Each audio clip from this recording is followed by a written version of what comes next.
Kali ini saya dibonceng siswa SMA menuju jalur 29, Blok D, Desa Pangkalan Sakti, Kecamatan Air Sugian, Kabupaten Ogan Komering Ilir, Sumatera Selatan.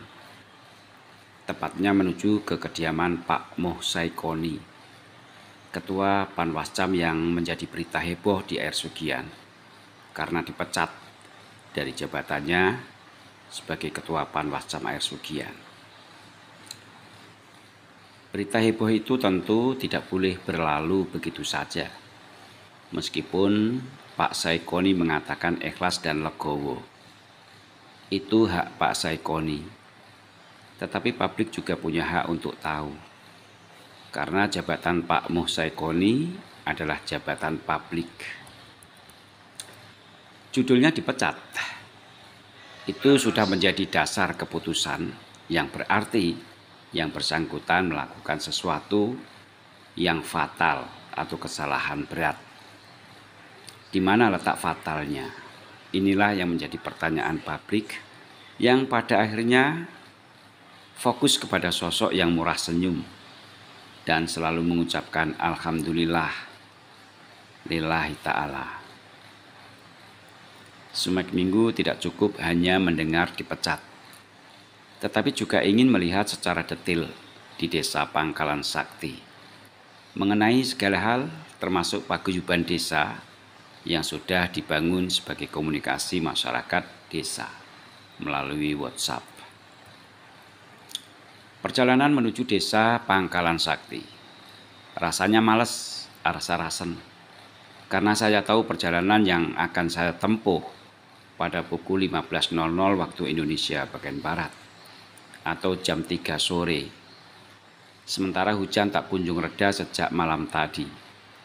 Sudah dipastikan sepanjang jalan utama menjadi jalan bonyok alias medok. Pasti sulit untuk dilewati. Sementara jarak yang akan saya tempuh dari jalur 23 ke jalur 29 berjarak 30 km. Dengan kendaraan motor roda 2. Saya sempat menyerah ketika sampai di pertengahan jalur 25 Blok C, Desa Mukti Jaya, atau perbatasan Desa Kertamukti, jalur 27. Kami memutuskan untuk balik kanan. Tetapi driver saya dengan gagahnya mengatakan, "Kita sikat aja om, insya Allah bisa," katanya. Tetapi melihat kondisi jalan yang kacau, membuat hilang nafsu melakukan perjalanan. Sumpah, ini perjalanan yang benar-benar saya benci. Maksudnya benar-benar cinta. Karena di sepanjang jalan, selain semua indera saya berfungsi merasakan segala hal, kemudian otak saya berputar kencang. Inilah perjalanan jurnalistik yang harus dilakukan agar publik mendapatkan informasi benar, tidak sepotong-sepotong. Sampai di depan kantor Panwascam Air Sugian, saya sempat berhenti sejenak, kemudian menelpon Pak Saikoni, meminta agar bisa bertemu di jalur 27 saja, supaya saya tidak jatuh bangun di sepanjang jalan berlumpur. Jawaban Pak Saikoni terdengar ringan dan remeh. Bukan mengiyakan, tetapi dia bilang, "Aras-arasan mas, mau ke sana," kata Pak Saikoni, yang selalu bilang gak perlu di-up, karena sudah ikhlas. Justru ini membuat saya semakin penasaran, meskipun perjalanan terasa sadis dan menjengkelkan. Saya semakin tertantang untuk sampai tujuan. Driver saya yang masih berusia remaja itu juga merasa senang main becek-becekan. "Anggap saja ini olahraga motocross," kata sang driver. Tepat pukul 17.00 waktu Indonesia bagian Barat, azan maghrib berkumandang. Saya masih berada di perjalanan yang super kacau di Desa Pangkalan Sakti. Karena lumpurnya sangat tebal dan licin. Saya juga melintasi gedung SMP Muhammadiyah Air Sugian Tak lama kemudian sampai di kediaman Pak Saikoni. Halaman rumah Pak Saikoni memang asik, teduh dan asri. Banyak tanaman bunga serta gazebo tempat bersantai dan berdiskusi. Ini mencerminkan rumah yang tak pernah sepi dengan para tamu pengunjung, terutama pejuang data, Badan Pusat Statistik atau BPS. Di sini para petugas statistik bisa berdiskusi dan ngopi bersama karena Pak Moh Saikoni sebagai penanggung jawab BPS. Di setiap sudut halaman rumahnya ratusan jenis bunga tersusun rapi, berjajar di pot, ada juga yang ditanam di tanah. Sementara pohon buah seperti mangga, pepaya, dan nanas sudah mulai berbuah menambah suasana halaman Pak Saikoni, seperti mempertegas bahwa inilah kampung saya yang teduh dan penuh barokah. Paving bloknya adalah susunan batu bata merah menuju depan teras masuk rumah dan samping rumah. Di teras ini juga nampak rindang oleh tanaman bunga, sehingga nyaris rumahnya tertutup bunga. Di tempat ini rasanya seperti di taman bunga tempat wisata atau tempat rumah yang sangat sejuk. Desa Pangkalan Sakti 30 km dari Desa Sukamulya. Ada sekolah menengah pertama atau SMP Muhammadiyah Air Sugian. Nama sekolah ini secara tak sengaja menjadi pembicaraan publik, numpang cerita bahwa di sini para pelajar kekurangan kursi untuk belajar.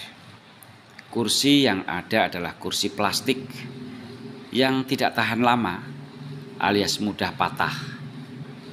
Jika kursi patah tak bisa disambung, melainkan dibuang.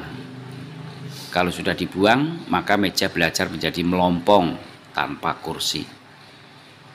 Pemandangan ini memang menyedihkan jika kita sadar bahwa di tempat ini generasi disiapkan untuk menyongsong masa depan.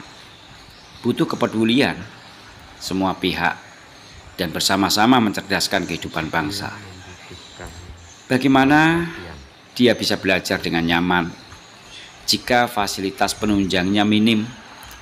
Para orang tua wali murid secara bersama-sama menyumbang melalui sumbangan wajib di sekolah, serta sumbangan alumni untuk membangun pagar serta prasarana lain di sekolah tersebut. SMP Muhammadiyah Air Sugian belum saatnya ngetop, dipaksa ngetop oleh situasi. Sayangnya bukan situasi kemegahan sarana dan prasarana, melainkan situasi keprihatinan. Di SMP inilah Moh Saikoni pernah dididik sebagai siswa di tahun ketiga pada 1990-an dan sekarang mengabdikan dirinya sebagai bendahara di sekolah tersebut. Meja kursi sekolah itu menjadi saksi perjalanan seorang Saikoni yang selama ini gigih mengawal jalannya pesta demokrasi sebagai ketua panitia pengawas kecamatan atau Panwascam. Tetapi harus berhenti di ujung jalan pesta demokrasi itu. Saikoni tak mau berburuk sangka, lebih-lebih berburuk sangka pada Allah dengan menggerutui nasib. Karena sumbangan kursi sekolah harus melengsarkan dirinya dari jabatan publik ketua Panwascam. Saikoni bersyukur diberhentikan Allah melalui tangan Bawaslu. Menurut Saikoni, ini jalan Allah menyayangi dirinya. Seperti dikatakan ketua Bawaslu, bukan sumbangan kursi yang menjadi masalah, tetapi karena sumbangan yang merupakan kegiatan salah satu caleg di-share ke dalam grup paguyuban desa, dan kemudian ada yang share ke orang lain hingga ke Bawaslu. Dari sini dianggap bisa menimbulkan opini publik seolah-olah Saikoni tidak netral atau keberpihakan. Karena dalam grup WA Saikoni mengucapkan terima kasih. Sebuah dilematis komunikasi sosial yang dibangun. Di satu sisi, Saikoni mengirim foto-foto kegiatan sumbangan kursi sekolah sebagai bukti keterbukaan dirinya kepada masyarakat desa Pangkalan Sakti melalui grup WA Paguyuban Desa agar tidak menjadi fitnah. Di sisi yang lain, dia sebagai ketua Panwascam. Sumbangan kursi dari anggota DPRD ini seperti dikatakan Saikoni sebenarnya melalui proses pembuatan. Baru saat ini selesai dan diserahkan. Tetapi Bawaslu tidak melihat prosesnya. Yang dilihat adalah penyerahannya setelah anggota DPRD itu masuk daftar calon tetap atau DCT. Menerima bantuan ini pun bisa dianggap salah, meskipun Saikoni sebagai bendahara sekolah tersebut. Karena itulah Bawaslu mengacu UU nomor 7 2017. Tidak boleh kerja rangkap atau double job. Nah kan, kanan kiri Saikoni kena. Ya, apa hendak dikata jika foto kegiatan itu gentayangan kemana-mana, sehingga menimbulkan opini publik dan dilaporkan. Tidak ada jalan lain bagi Saikoni yang membangun niat baik kecuali sadar risiko. Dan risikonya adalah dipecat. Alhamdulillah lillahi ta'ala, kata Saikoni sambil tersenyum.